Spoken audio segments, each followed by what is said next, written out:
Okay, back in 2011, the FDA launched the Case for Quality program following an in-depth review of device quality data and feedback from both the FDA and industry stakeholders.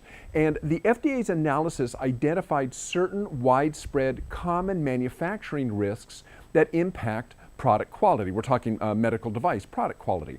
And the review also showed that manufacturers that focus on and manage those risks often become more productive, receive fewer complaints, need to open fewer CAPAs and investigations, and have lower quality-related product costs than their competitors.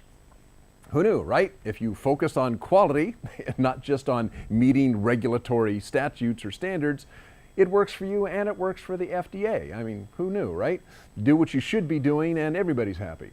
So part of what the FDA is doing to spread awareness of the Case for Quality program is a 4-part webinar series. This is being done in conjunction with Greenlight Guru, which is a cloud-based quality management software specifically for medical device companies. And here to tell us a bit about the Case for Quality and what the webinar will cover is Jon Speer, Greenlight Guru founder and Vice President of Quality Assurance and Regulatory Affairs. Hi, Jon. Dirk, it's really great to chat with you today. Hey, thanks, man. So briefly describe, I think I only just touched on it and I don't know a whole lot about it. Can you just briefly describe what the FDA's Case for Quality is? What was it trying to accomplish? Sure, it's a great place to start and a great question. You know, historically, the medical device industry here in the U.S. Has kind of been in a, I'll say, contentious relationship with regulatory bodies like the FDA. I mean, the FDA is a law enforcement agency, and the FDA has an awesome responsibility to make sure that medical device companies are complying with the established regulations. And I guess over time, what has happened is the relationship between industry and FDA, it's been a bit terse at times, frankly, because FDA has a mandate to do inspections of medical device companies, and a lot of times, if you've ever been in an audit, it's not like you're super forthcoming with your auditor at all points in time. So over time, medical device companies kind of got conditioned to really just providing compliance, proof of compliance, and FDA reports the results of their inspections year after year, and year after year they found similar sorts of trends. It's like industry wasn't getting the message. And so this Case for Quality program is a really fresh approach to this. Say, hey, time out a minute, folks. Compliance, of course, we all need to be compliant, but let's elevate our game. We're making medical devices. We need to make sure that those products are safe and effective for their indications for use. So let's shift our focus rather than just looking at checking a box from a compliance standpoint and really elevate our game and make sure that the products and processes that are involved with that are robust, sound, and ultimately improving the patient's life. Right. I mean, it's interesting when I hear that's been, for those who work, and we cover a lot on ISO 9001 and quality management system standards, is people have finally gotten to the point where, like, look, this is what you should be doing, not just to get a certificate or to be compliant, but because it's good for you. It's good for your company. You want your clients to be happy. You want your customers to be happy, and also you want that certificate. And in the case of the FDA, it's not just a, gee, we'd like to be certified, but you have to be. I mean. Well, yeah, exactly. I mean, it's one of those things where if you're in just about any modern industry these days, audits are kind of it's part of life, frankly. Right. And I think over time, though, in the medical device industry, I can't speak to a lot of other sectors, but I know in the medical device industry, organizations have kind of become really siloed in their approach to this, and they've looked at quality being the quality department's responsibility. And I know it sounds cliche, but we all have that responsibility for ensuring the things that we're doing in our day-to-day lives, in our businesses, are elevating that quality game. Right. Now, you're going to be doing this webinar that's coming up. That's a partnership. This webinar is between the FDA and Greenlight Guru. So tell us a little bit about this webinar, what it's going to cover, and what people can get out of it. Yeah, great. So, we have partnered with the FDA, and specifically we're working with Cisco Vicente. Cisco is the program manager for FDA's Case for Quality. And we've already done part one of the Case for Quality initiative, and yes, that will be available on demand. You can go to the Greenlight Guru website. Simply go to greenlight.guru.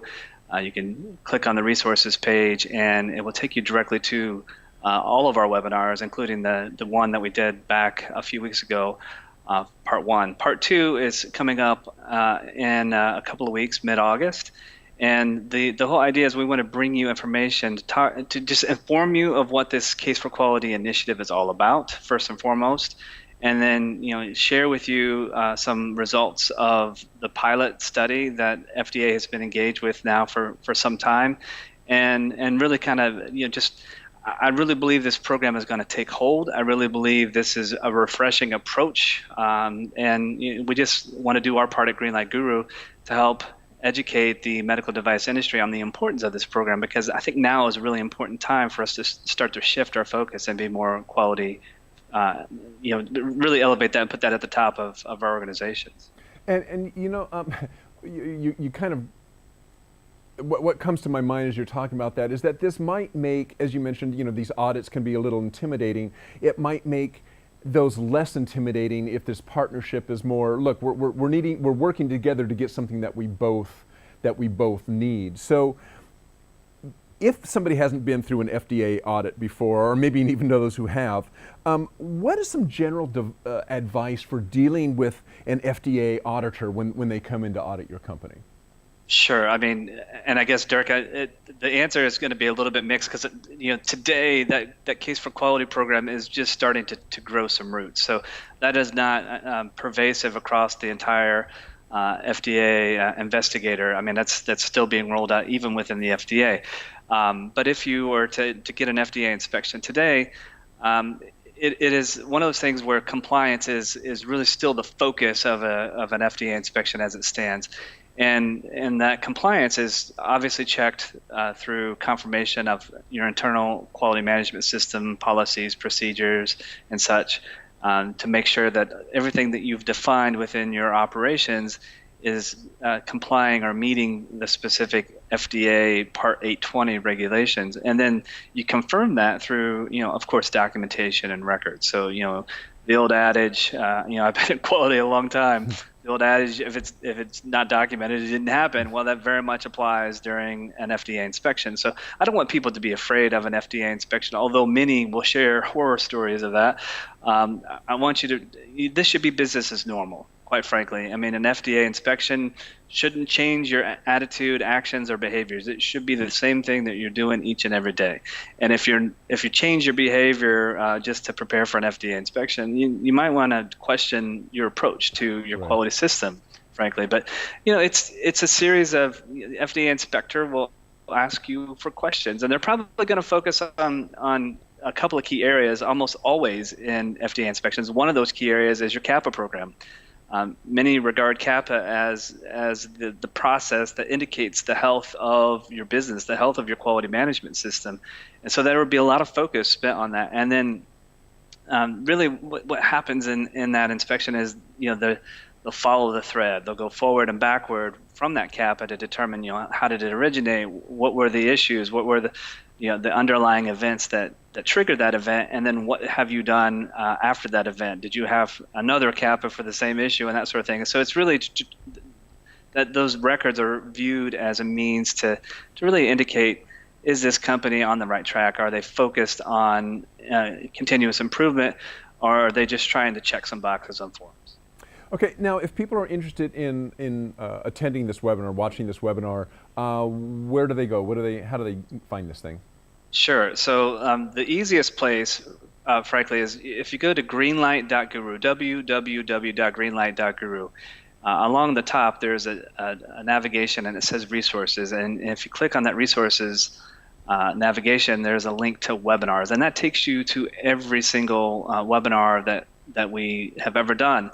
And you can, the one we did, the first part, Case for Quality, was what, why, and how, changing the regulatory paradigm.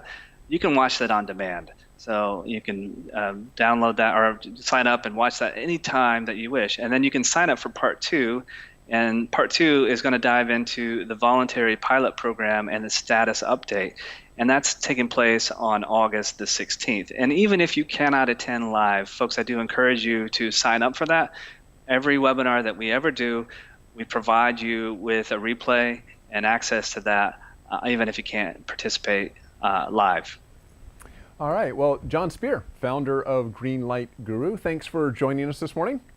Oh, you're welcome. Take care, Dirk. All right. Take care, man. So like Jon said, if you're interested in that, you want to go to Green Light. That's GREENLIGHT, just like it sounds. Green Light Guru. So I'm sorry, I didn't spell the whole thing. GREENLIGHT, GURU. There it is on your screen, greenlightguru.com, and click on resources and follow out there for the webinars.